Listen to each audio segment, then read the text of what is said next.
Hi guys, this is your Gem in Year Tarot Reader. So alamin natin ang reading mo for today.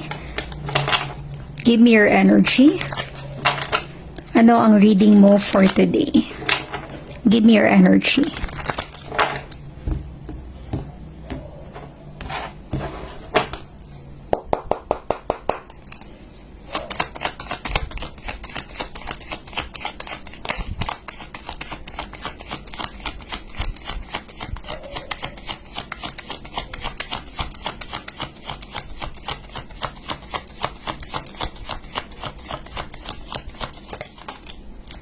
Okay.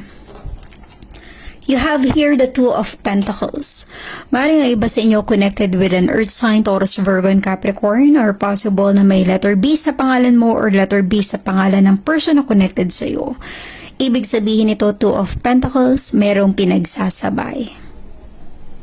Kung ito ay particular sa trabaho, maaaring meron ka pang extra job, extra work. Marami kang pinagkakabisihan, marami kang pinagkakaabalahan, hindi ka na magkanda-ugaga or hindi mo na ma-time manage yung sarili mo kasi nga, parang sunod-sunod yung workload mo. Wala ka ng time para sa sarili mo. Okay? The Two of Pentacles usually signifies na pag may pinagsasabay, meron at merong mako-compromise. Meron at merong masasaktan or alam mo yung para bang some kind of energy na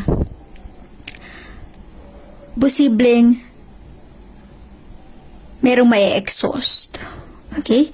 Of course, sa trabaho, kapag ang dami mo nang ginagawa, wala ka ng time para makapag-relax, makapagpahinga, wala ka ng time para sa sarili mo, nakukompromise yung quality ng trabaho mo, ng gawa mo.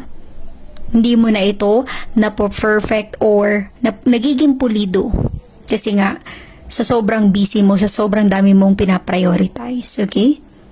Pero kung ito ay particular sa relationship at may pinagsasabay, may third party of course, meron at merong masasaktan sa bandang huli.